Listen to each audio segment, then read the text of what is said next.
Assalamualaikum warahmatullahi wabarakatuh. Hai, bersama saya lagi Ailsa Hayati Marsa Salsabila, di mana yang video sebelumnya saya sudah menerangkan tentang strategi untuk mencapai tujuan komunikasi yang efektif.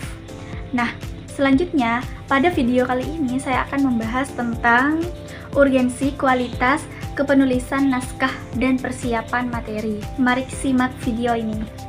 Berbicara di depan umum merupakan keterampilan yang sangat penting dalam sebuah aspek kehidupan termasuk pendidikan, bisnis, dan bidang sosial. Keterampilan berbicara di depan umum yang efektif dan efisien dapat membantu seseorang menyampaikan pesannya, mengaruhi audiens, dan mencapai tujuan yang diinginkan.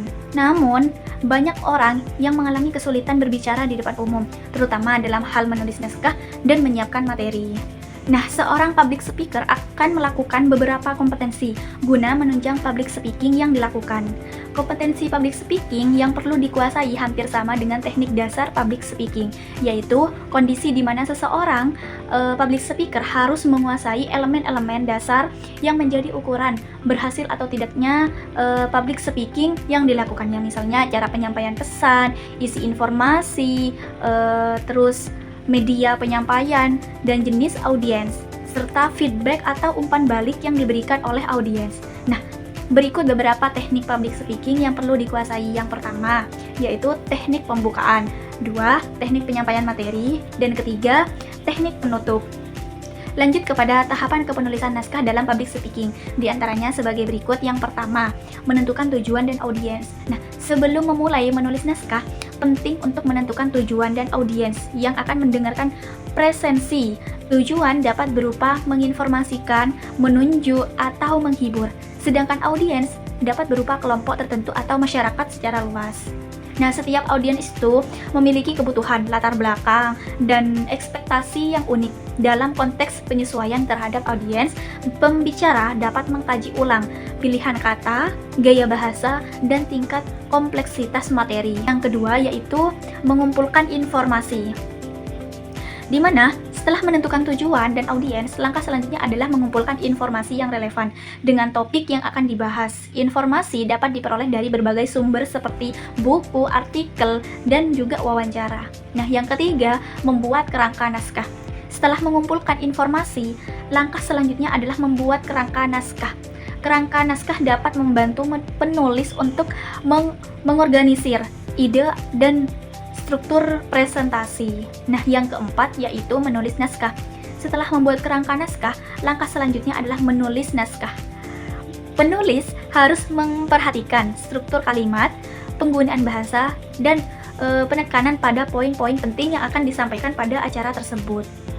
Yang kelima yaitu mengedit atau merevisi naskah. Setelah menulis naskah, langkah selanjutnya adalah mengedit dan merevisi naskah. Penulis harus memperhatikan kesalahan tata bahasa, kesalahan ejaan, dan kesalahan lainnya. Lalu yang keenam, menguji coba naskah. Setelah mengedit dan merevisi naskah, langkah selanjutnya adalah menguji coba naskah.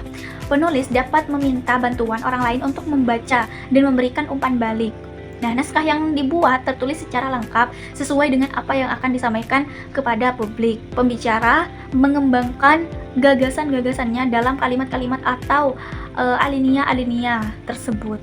Nah, metode ini digunakan ketika membutuhkan ketelitian, misalkan pidato resmi dengan persoalan politik, pengumuman, atau ulasan teknik.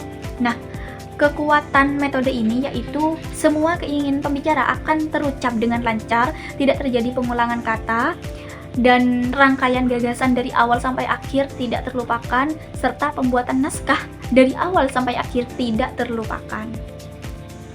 Pemilihan topik dalam public speaking membawa tanggung jawab etis yang signifikan.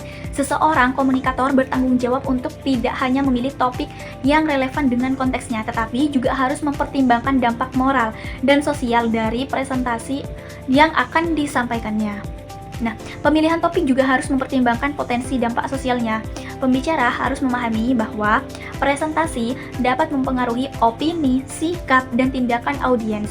Oleh karena itu, pertanyaan etis yang muncul termasuk sejauh mana presentasi dapat menciptakan pemahaman yang lebih baik menolong dialog positif atau malah memicu kontroversi yang tidak diinginkan.